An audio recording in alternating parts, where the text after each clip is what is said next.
Ay, magandang gabi mga friend. Bukas na naman yung pagsasayang ng oras sa Senado. Balitaktakan na naman ng katakot-takot, no? Ito, pakinggan natin ito, Billionaire Channel. Ngayon pa lang, maaari na raw makonvict si VP Sara dahil sa misuse of confidential funds. Ayon ito sa Associate Dean ng UP College of Law na si Atty. Associate din na naman, UP College of Law. Marami na nagsasabi talaga, mga friend, na pwede na magbutuhan eh. Convicted na yan dito sa magkakaalaman na dyan. Di ba?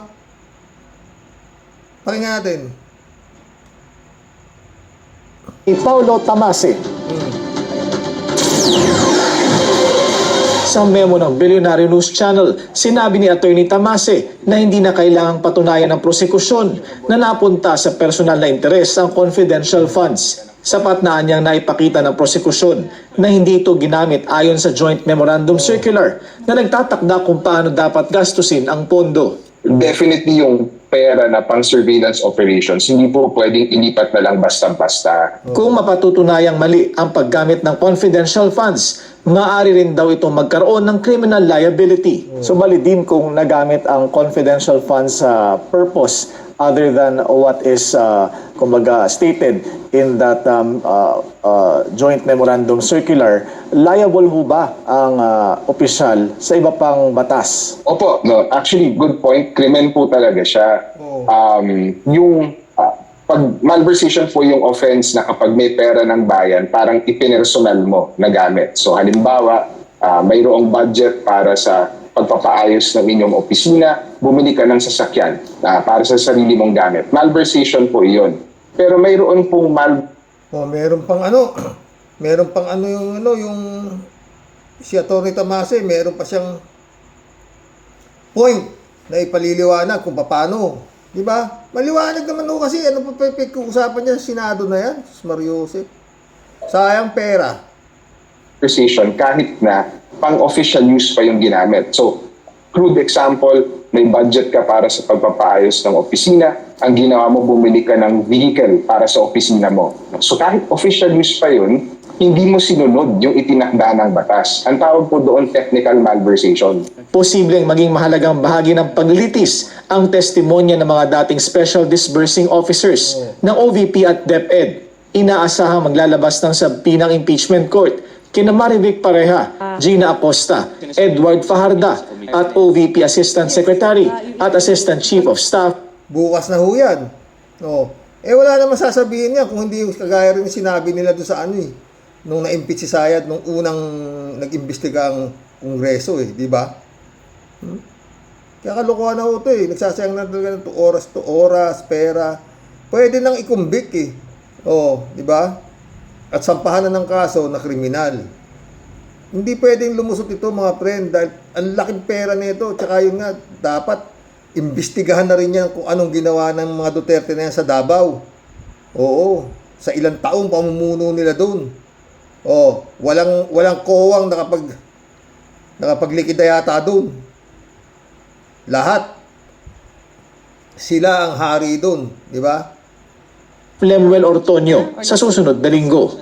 Ayon kay Tamase, maaaring makatulong ang kanilang testimonya para mapalakas ang argumento ng prosekusyon. Kung allied pa rin po sila, then baka makakita tayo next week nung tinatawag natin ang hostile witness. So iba po yung pagtatanong sa isang hostile witness.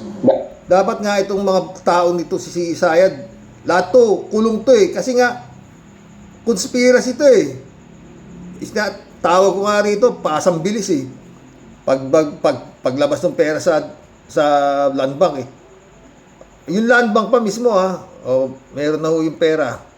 Pwede nyo nang kunin. Kasi ang lalaki. Sabi naman nung mga taga land bank ngayon lang sila nakakita ng ganitong klaseng pag-withdraw. 125 million isang araw. Cash. Walang ganun yung bangko. Kaya iipon mo na, kukuha mo sila tapos sa katatawag, meron na ho yung hinihingin yung gusto nyong ilabas sa pera. Sa backdoor pa dinadaan. Tapos dala-dala nila Fajarda, saka nito si Acosta. Tatawag doon sa boss nila. Ma'am Sara, Boss Sara, o nandito na yung pera na handa sa amin na. Hintayin mo yung sila chika sa Sinulas ko. At bigay mo sa kanila. Ganun na nangyari. Oh, iba pa yung sinasabi ni ni Madriaga. Dahil sabi ni Madriaga, hindi raw 11 days. Isang araw lang niya tinrabaho.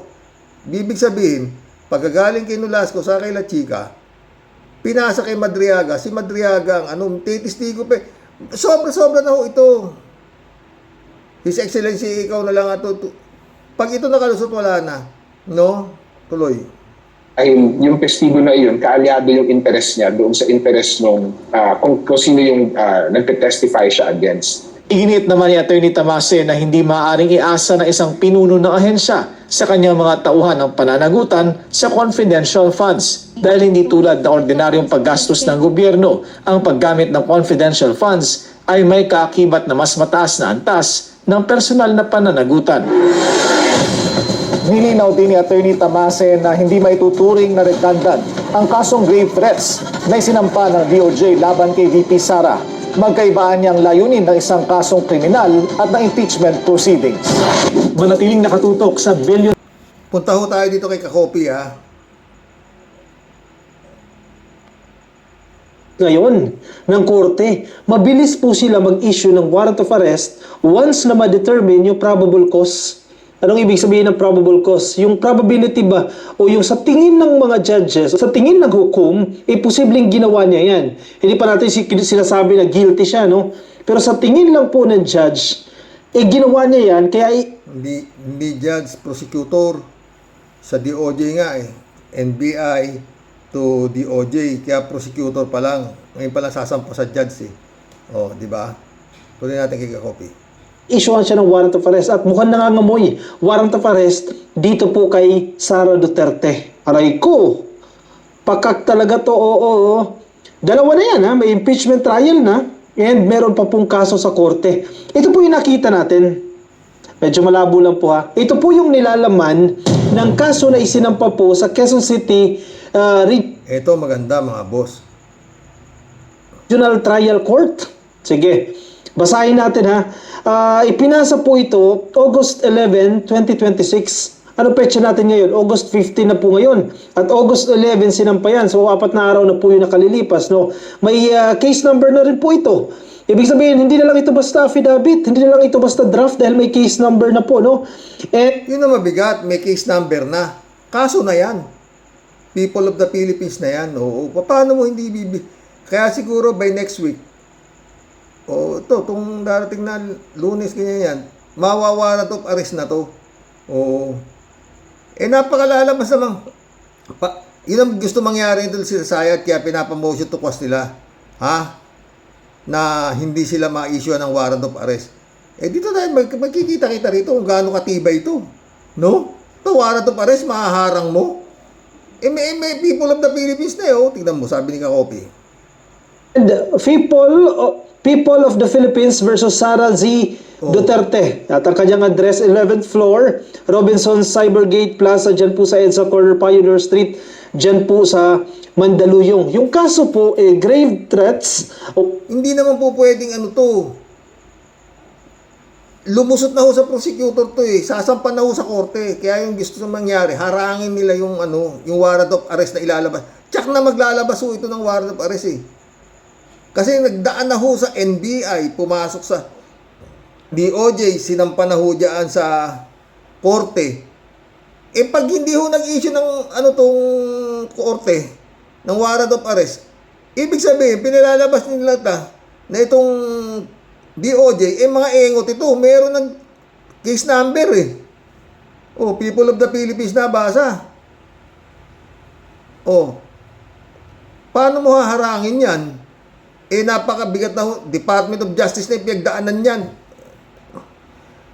Malaking kalokohan ito pag hindi ito na-issue ng warrant of arrest, itong darating na Mantakin mo, gusto pa nila magkaroon ng pag-uusapan daw muna yung dahil may kaso daw yung may impeachment daw. Ano yung sasanggam yung impeachment sa warrant of arrest? Hindi nga pwede. Iba nga yung criminal, saka yung impeachment na yan Impeachment na yan, hindi mo nga maintindihan kung ano yan. Ang mga judges dyan, ang mga mga judge, sila Kimo, Sila, karamihan dyan, may kaso. Hindi na nga pumapasok. Si Loren Legarda, wala na. Baka si Cayetano, hindi na rin pumasok yan eh. O baka kung ano na. Puro may kaso yung mga judge. Cayetano, Loren Legarda. Si Kimo, kakasuhan. Ang dami. Maski Jesus Escudero, may kaso rin. Puro mandarambong ho yung judge eh. Ilan lang ang hindi. Maliban yata kay Kiko Pangilinan, Ping Lacson,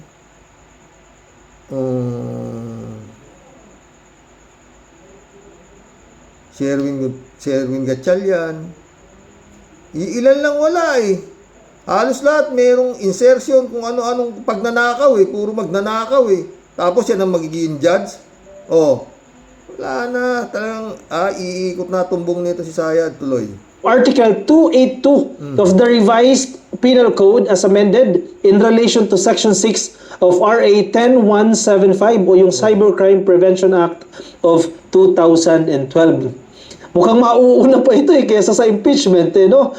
The undersigned State Prosecutor of the Department of Justice hereby accuse Sara Z. Duterte for grave threats as defined and penalized under Article 282 of the Revised Penal Code as amended in relation to Section 6 of the Republic Act number 10175. Ang bigat ho na nagsampa eh.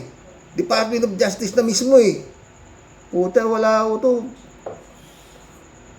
Malaking katarantaduhan to pag ito hindi na-warrant of arrest. Oo. Mas mabigat pa nga. Sa totoo lang mga friend. Pwede pala yan eh. Nasabi ko na nga, di ba? Pwede pala yan. Ba't hindi pa sinampal lahat yung kaso na yan? 4 na articles of impeachment na yan. Diyan sa Sandigan Bayan. O sa Ombudsman. Kung saan Kasi pwede. Ang liwanag naman. Sa sikat ng araw, yung plunder niya. Nagsampa na nga si Sentry. Paulit-ulit na lang itong vlog na ito. Ng plunder dyan sa mga yan. Pulong, Manscarpio, lahat na may... Bilyon ang ninakaw nito, mga to, Diyos ko. Di ba? Di sabay na, pwede pala sabay. Dahil wala kang, mahihirap kang umasa rito sa makumbik yan dito sa impeachment na to eh. Dahil nga, numbers game dyan eh. Samantalang sa korte, sa criminal case, shoot na shoot yan. Shoot na shoot talaga yan. Walang kakawala-kawala yan. Mantakin mo ba naman ang pinagdaanan niyang mga kasong nasiyasampa rito sa impeachment dito sa Senado eh. Kongreso. Nagkaroon ng boto na sa congressman na 257 votes. Inimpeach na yan. At ang mga nag-impeach dyan, hindi naman mga basta-basta kongresista. Shel Jokno, Laila de Lima, Luistro, Ridon. Ang gigaling niyan, kumpleto naman sa ebidensya, dumaan sa napakamasusing pagsusuri nito mga kaso na ito na sumampa yung 4 na articles of impeachment na yan. Bribery, grave threat, unexplained wealth, so and so, ang dami. 4 nga 4 yan, lumusot na yan. Sa ngayon pa lang, sabi nga ni Tamase, Atty. Tamase, at marami pang hindi lang si Atty. Tamase, ang dami hong mga matatalinong tao nagsasabi, maski sila Igon kayo sa lahat. Lahat sila nagsasabi na, ngayon, ang batas lang dito sa putris na tawag dito, impeachment court neto, removal from the office, walang kulong. Samantalang dito sa criminal case, may kulong. Sabihin na natin, ma-aresto to. Nakakulong. Hindi ka re-remove sa office. Diyan ka, magtrabaho ka dyan bilang vice presidente. Kagaya na nangyari kila Laila de Lima. Nakakulong sila, nagtatrabaho sila bilang senador. Ganon din to. Kung ikukumpara mo paulit-ulit, yung kaso ni Marcoleta, na plunder, na na-warrant of arrest na siya, barya lang sa kaso nito si Inday. Barya. Tumanggap lang siya ng donasyon na-plunder na siya Ito hindi lang 70 million yata yung kay Marcoleta. 70 million plus. Na donasyon galing kay Depensor. Saka doon sa dalawang negosyante daw. Bawal daw yun. plunder na sila, pati si Defensor, plunder na rin sila. Si Jinggoy, yun din. Eto, may malversation pa to, sabi nga ni Atty. Tamasi, di ba? Ano pa na ano dito? Wala na ho ito. Kung mag-guilty to, malamang naman sa mag-guilty to, 4. Doon lang sa grave threat, guilty na to eh. Lalo yung mga mo, Mary Grace Piatos, kung ano-ano pinaglalagay dyan sa mga acknowledgement receipt na yan. Katarantado. Sabi nga ni Atty. Kapunan, scam yan. Scam. Talaga naman malinaw na scam. Bukas magkakaalaman niya mga boss, no? Ito ang dating. Kumakalat ho ang balita. Na ito si Sayad, gustong makipag one-on-one ng usap kay PBBM. Ano kaya alas na hawak ito? At anong kapal na mukha meron to, no? Alam niyo to si Sayad, kung ano-ano lang sinasabi. Na parang wala. Sabay matagal na sinasabi nga ni Montulfo na ito ay sira ulo. Ito na naman. Yung bending dalo, sinasabi niya bending dalo ha. Wala na to kung ano lang maidaldal niya Kala mo siya napakalinis nilang pamilya. Batas ba ang binaluktot o ang katotohanan ang pilit inililihis? Tinawag ni VP Sara Duterte na bending the law ang impeachment proceedings laban sa kanya. Hindi na kailangan guluhin ang impeachment dahil magulo na siya sa bending the law. Pero malinaw, hindi imbensyon ng Senado ang impeachment. Nasa konstitusyon mismo ito bilang mekanismo ng pananagutan ng pinakamataas na opisyal ng bayan. Kung seryoso si Presiding Officer Cheese Escudero sa dignidad at kredibilidad ng impeachment court, dapat iisa ang pamantayan. Hindi pwedeng contempt kapag abogado ang pumuna, pero tahimik kapag respondent mismo ang umaatake sa integridad ng tribunal. May karapatan si Sara Duterte sa due process, questionin. Pero kung may maling ruling, motion for reconsideration ang sagot, hindi pagwasak sa tiwala ng publiko sa korte. Kung bawal bastusin ang impeachment court, dapat bawal para sa lahat, walang exempted. Mantakin mo impeachment court, sasabihan mo ng bending dalo. At sino ka para magsalita ka ng bending dalo? Kayo nga yung numero unong nag-bend ng law Kaya nga yung tatay mo nakakulong doon sa dahig dahil nga nag-bend the law siya. Ang resulta niya doon sa mga pinagpapatay na mga kung ano-ano lang na tinaniman ng shabu, bigyan ng baril, tapos binaril, pinatay. Ang dami. Libo-libo. Yun ang bending dalo, Sayad. Ikaw, ano pa ang bending dalo nito? Yan nga, yung ginawa niya na acknowledgement receipt, sila Piatos, kung sino pinaglalagay niya yan, ang dami-dami. Yan ang bending dalo, Sayad. Yung pinagmumura mo yung presidente, yan ang bending dalo. Pinapapatay, yan ang bending dalo. Yung sinapak mong sheriff, yan ang bending dalo. Naintindihan mo ba yun? Abugaga ka tapos hindi mo naintindihan yan. Yan ang bending dalo. Ang lakas ng loob itong mga ay nako, His Excellency, tapusin mo na to. Nasa iyo na lahat ang sandata bilang Chief of all Armed Forces of the Philippines. Wala na talaga to At may balita na gustong makipag-usap ng one-on-one to si Sayad. Puta na, bakit? May alas ka pa bang hawak para, may mukha ka pa bang ihaharap sa ginawa mo kay PBBM? Hindi ko pinagtatanggol si PBBM. Pinagmumura mo, pinapapatay mo, tapos ngayon gusto mo kausap mo. Bakit? Bakit? Anong pag-uusapan nyo? Meron pa ba?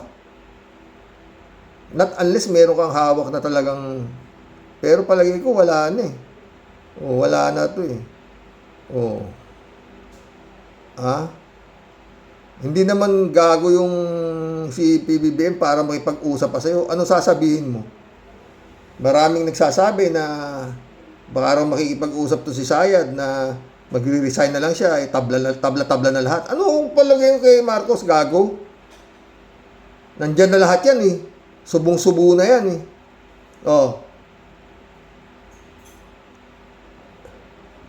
Pwede siguro. Kung ang kakaswapin ni Sayad, kagaya nung ginawa nung nakikipag-usap daw sila PBBM, sabi ni Sandro Marcos, hindi naman daw sila hinarap nitong si Digong.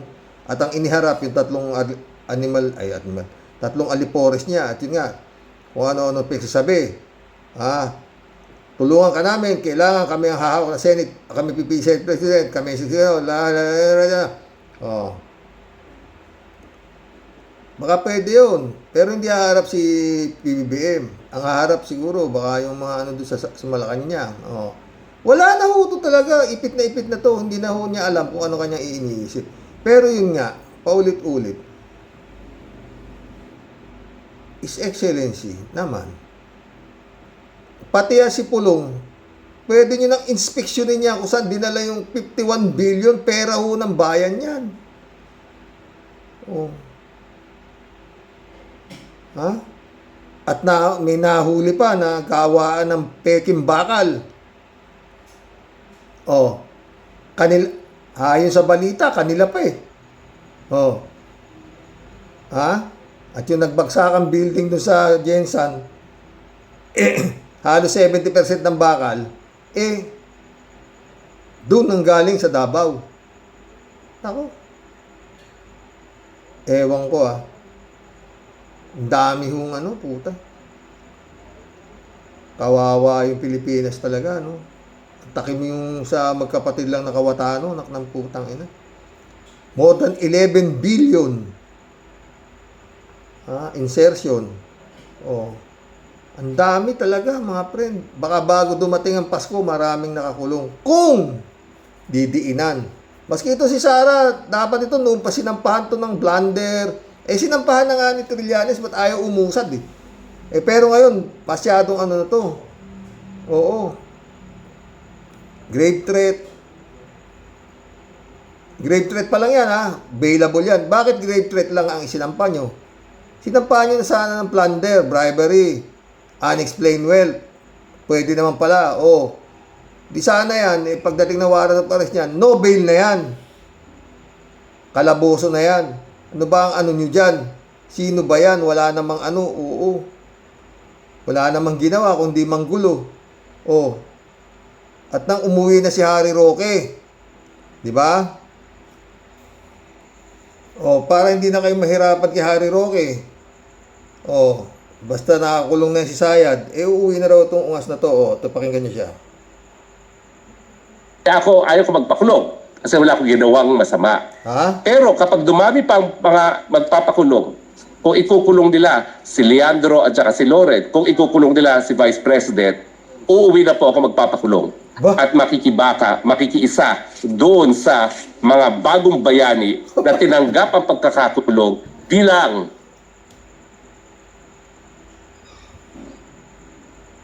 maliwanag kabayaran ng paninindigan para sa bayan. Abangan niyo po yan. Kaya ako, ayaw ko magpakulong kasi wala akong ginawang masama. Pero kapag dumami pa... Tanga na, abogado ka, wala kang ginawa masama, ba't ka umuwi, gago. Pagtanggol mo yung sarili mo, daldal ka ng daldal dyan. Tapos, bayani pa ro. Magnanakaw kayo, tapos bayani sabi, kaputaan ng mga tao to, puro may sira sa ulo, no? Mga magpapakulong, kung ikukulong nila si Leandro at saka si Loren, kung ikukulong nila si Vice President, may kaso, tanga. May binibigyan ng due process, hindi naman basta kinukulong. Hindi kagaya ng ginawa nyo kay Laila de Lima. Ang inan to. Kung makadaldal tong hype na to, kala mo... uuwi na po ako magpapakulong. Umuwi ka na! At makikiisa doon sa mga bagong bayani na tinanggap ang pagkakakulong bilang kabayaran ng Gago! May kaso! Anong tinanggap ang pagkakakulong bilang kabayaran ng tanga? panindigan para sa bayan. Abangan niyo po yan. Tangin na, puro kadaldal. Di ba, no, kung pa kasi sabi, bakit pinipilit ninyo yung impeachment na yan, dadaan kayo sa butas ng karayom? Dahil nga numbers game. Samantalang kung yan, kinasuhan nyo na pwede naman pala na criminal case, no bail yan. Paano siya tatakbo presidente? 2 taon pa yung bibilangin na yan. Sa loob ng 2 taon, guilty na yan. Reclusion perpetua na. Paano siya tatakbo? Hindi naman pwede tumakbo yung may kaso. Ewan ko, gulo-gulo nyo lang. Mag-collab na tayo. Paano tatakbo yan kung convicted na? Nako.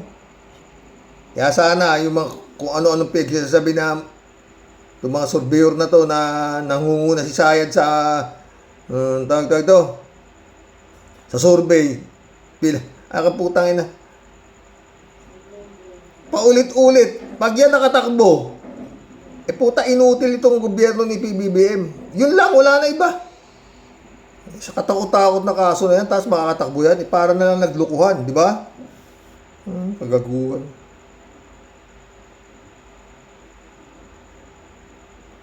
Ano kaya sasabihin ni Sayad ng mga boss? Kay PBBM? Ha? Baka...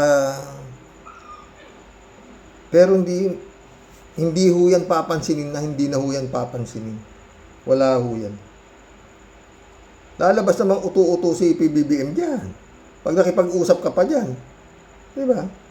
Librado Ludovico, blessed Saturday morning, Karoks and Tall Warriors. Dapat lang matuluyan na si Sara, Sayad, PI yan. Kumikilos talaga ang mga nakaw na pera. Totoo. D-Side, shoutout. Umandar din naman yung kaso ni Lustay, pero yung bailable lang. Naalala ko, dyan na naman si Bantag, Sir Ox. Yun nga, dami pwedeng isampa eh. Pero dapat niya, isampa na nga lahat, di ba, D-Side? Yung apat na articles of impeachment. Meryl Lebron, shoutout. Rudy and Jane Mirana, shoutout. Iba talaga, pag mayaman, kung ano-anong motion ang posibleng gawin para ipatigil ang kaso. Paano na ang mga pobre? Huli agad. Karakus nga lang, daylakip eh. 3J Shop sumagot to. Mga pobre, pobre pa rin. Hindi ko naman sa nila lahat, okay? Pero itong mga pobre na ito, ang bumoto rin naman sa mga Duterte kasi kala ni Iron Fist President, kala nila Iron Fist President, Kaso, nung nagkakampanya pa si Gong Di, sinasabi na niya, napapatay niya ang mga adik, puro kill, ang bukang bibig. Kaya nga, di ba? Pero binoto pa rin nila, kaya ang pobre, pobre pa rin. Ngayon, tanungin ninyo kung iboboto nila si Sara, ang sagot, oo. Itanong mo kung bakit, anong mabuting nagawa ni Sara, wala silang maisagot. Sige, subukan mong magtanong sa mahihirap. Totoo yan, 3J Shop ka. Michelle Edwin Mike, shout out my friend. Pastor John Lagon, shout out. Rodelio Alpilor ulit to. Tama ka, Karoks. Grabe na talaga ang alipores ni Digongyo. Asa kanila na lahat ang kasamaan nila. Kasama mga sumanib sa kanila. Nakakataas talaga ng BP. Mga yan, ilang taon na silang nililitis, bakit hanggang ngayon ayan pa rin, mukhang tagilid pa ata. Lord, kayo po ang saksi sa mga ginawa ng mga Dutertaning. Hi, Sir Rox. Nakakasawa at nakakapundi na. Salamat, Sir Rox. Ingat po and God bless you, family. God bless, Rodelia. Kalati Bayaw. Good morning, Kasani. God bless your family. God bless your family too, my friend.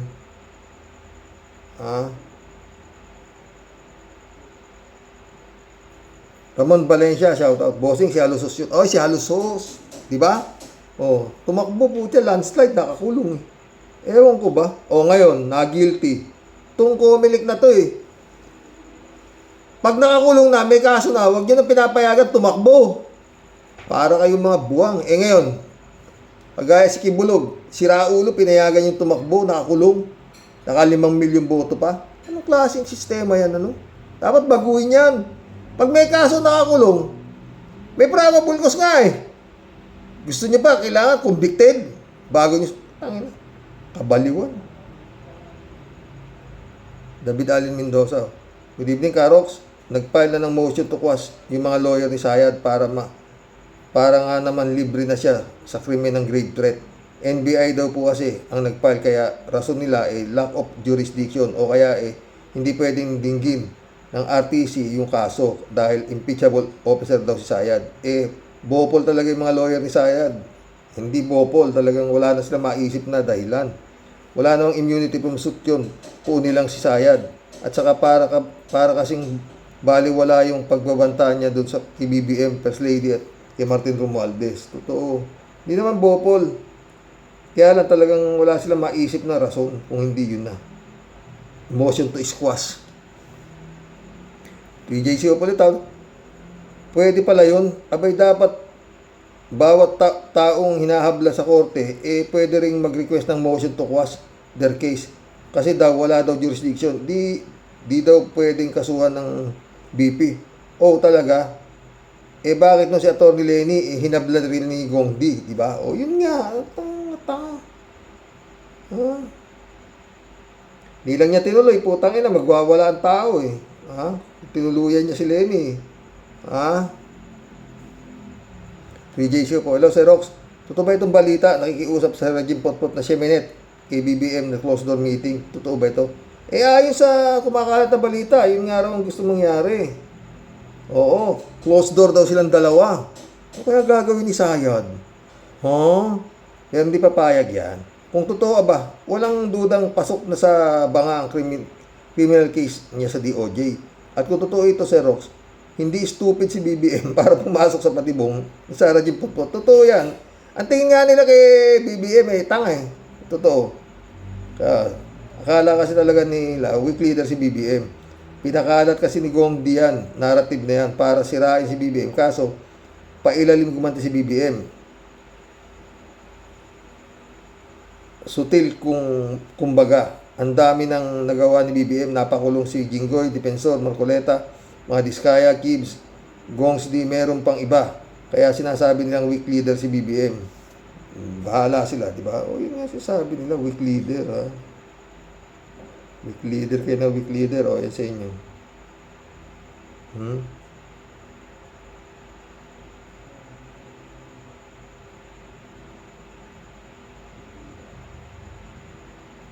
Registro ulit. Yan si Pulong, makukulong din yan. Kung sa Manila ililipat ang kaso, pag sa Davao, hawak nila sa liig ang mga pulis doon at korte. Yun nga Pwede na maipalipat yan kagaya ng ginawa nung ginahasa ni Kibulog, di ba? Ilang beses dinismiss sa Davao, nilipat sa Manila, di dampot si Pero darating din ang panahon, masisilat si Pulong at Baste. Kasi law of nature yan. Hindi araw-araw Pasko sa kanila. Palagi ko bago matapos ang termino ni BBM, kulong na mga malamang, sana nga ganun na mangyari. Oscar Asoro, shout out.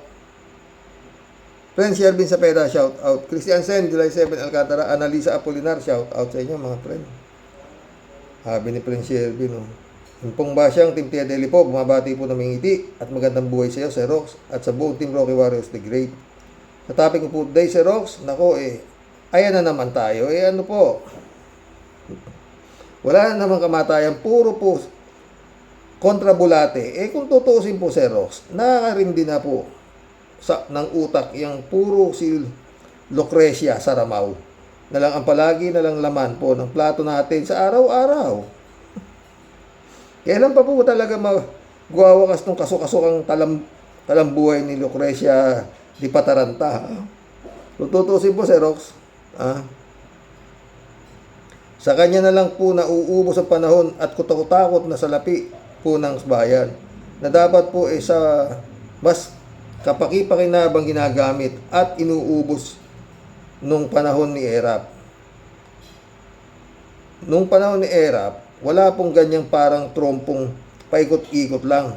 Di po katulad nitong kay Lucrecia di Pataranta, taon ang binibilang bago pa po tuluyan ng umpisahan. Pero ang ending, siya pa din ang nagwagi at lumabas lang pong inutil ang mga taong bayan. Yun nga Sa daang-daang milyon na nauubos sa isang nilalang na wala po kahit value o kwenta. Hindi ko po maintindihan, Sir Rox. Parehas tayo, friend. Ano po ba talaga meron ito si Lucrecia? At bakit masyado po siyang napaka-espesyal at di po makasukasuhan? Sadya lang po ba talagang sobra po silang makapangyarihan? Malamang. Kaya sobra pong bahag ang buntot ng mga justice system, kaya binukbok na po at inabot po tayo ng siglo-siglong tagal. Kaya po lalo pong sobrang yayabang magkakapatid na yan. Kasi alam po nila, mas marami po ang taga-justice system po natin, hawak po nila sa liig. Yun mismo sobra na pong nakakaumay araw-araw, puro walang katorya-torya at walang kakwenta-kwentang kampihan at bangayan. Halatang-halataan mo kung sino at para kanino ang mga pesting yawa. Kung ganyan din lang, akwita lang din ang aabutin at pabor lang kay Lucrecia, tapusin na po yung tinamaan na lintik na bangayan na yan. Yun nga dapat Wala ka naman pong makita na depensa, kundi puro high blood.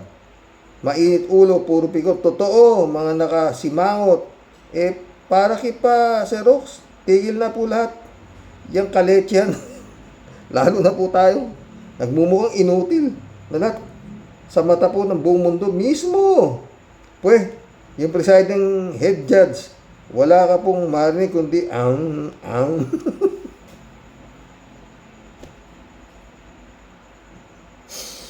Ay, tiyadeli ka. Kala ko ako lang. Puro ang.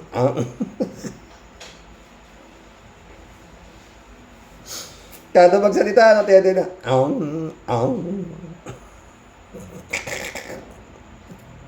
Ay, tiyadeli ka. Di agad basta masabi ang sasabihin. Isang bobo at inutil at kalahati. Ay, nako, Sir Rox. Kabukod tangi po talaga. Nandudumilat na ang lahat ng katiwalian, lalo ang pagnanakaw. Pero mailulusot dahil sa kampi at takot kay Sara Mau. Ay nako, mga ungas.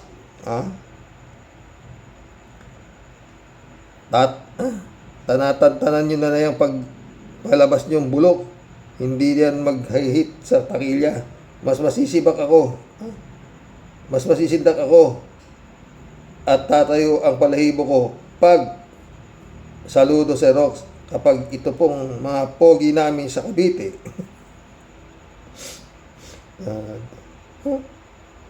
Gumawa ng kasaysayan sa kabila ng banta at hamon, pero naipakulong po nila ang pinakasalot ng halimaw sa bansa at sa kasaysayan. Magsipagtrabaho kayo, mga buwisit, mga leche, kinam. Apolinar Tolentino, shout out. Tia Deli ka, pinatawag. Ahong. Bilangin mo yung aham niyan. Oo, para magsalita yan. Ano ba yan? Apolinar Tolentino. Tama lang yan, na kahit sino pa siya, dapat lang managot sa batas sa mga kasalanan nila. Mayayabang lang naman ng duwag naman pag nadidimanda na di nila alam ang gagawin at natataranta na. O dapat ang ina nyo, alam nyo yung bending dalo, mga hayop kayo. Kayo tong low bender, mga buwang. Regards to you, Karox, and may God bless you and your family. God bless you rin, Apolinar Tolentino. Iya daily to.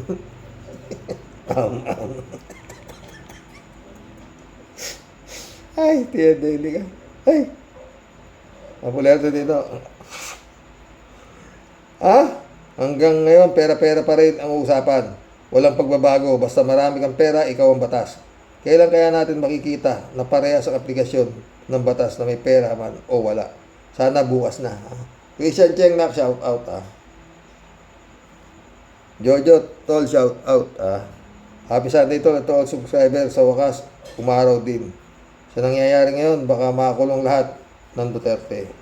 Dapat lang makulong lahat yan, putang ina mga yan. Wala nang silbi, puro magnanakaw. Dapat yan talaga, trilyonaryo yan, itang ina, wala namang hanap buhay, putang ina. Lahat na mga anak nila, congressman, putang ina. Bakit di ka, maski katulong nila sa Davao, patakbuhin ng congressman, mananalo. Tatay nga niya tayo, naka-pampers na, nanalo pa Marily Pabianak, shout out. Happy birthday po, tatay, at sa mga ka-warriors. More blessing po to you and your family and stay healthy po. More power to your channel. Salamat, Nak Malu. Malu ulit Kakaiba talaga ang ating BP. Feeling above the law. Silang buong pamilya. Sila ang batas at ayaw sumunod sa due process. paano kung maging presidente natin yan? Don't say bad words na, ha? Hindi na mangyayari yan. PJ Shop ulit, oh. Sir Rox, ano kaya magiging reaksyon ni Pulong at Baste kung sakaling maaresto si Inday Sara? Baka maghurimintado mga yun. Akalain mo, ang isang Inday Sara magmamagshot, walang problema talagang napunta niyan, eh, ha? Sa totoo lang, baka ngayon nakatim ng warrant of arrest mga demanda putang ina mga ito, eh. 3J Shop ulit, oh. Sir Rox, magkakaalaman sa Senado at sa mga congressman ng woman kung sino-sino ang bumoboto sa acquittal para kay Sara. O ba taga? Budget season na para sa Pinas for year 2027. Alam na natin siyempre, ayaw nilang mawalan ng budget o mabawasan ang kanilang budget. You know what I mean? Yeah, di ba? O yun nga. Ha? Eddie Luna, my friend, shout out. Jan Dimango, shout out. Friend Dolor Garcia, friend Amy Winson, Eman Escalona, shout out. Mga friend, ha? Hanggang bukas pumuli, mission accomplished. Ay nako, napatawa ako ni Tia Deli, oo. Good night, God bless mga boss, dasal. His Excellency, ha? Paulit-ulit, ha? Hawak mo ang beat.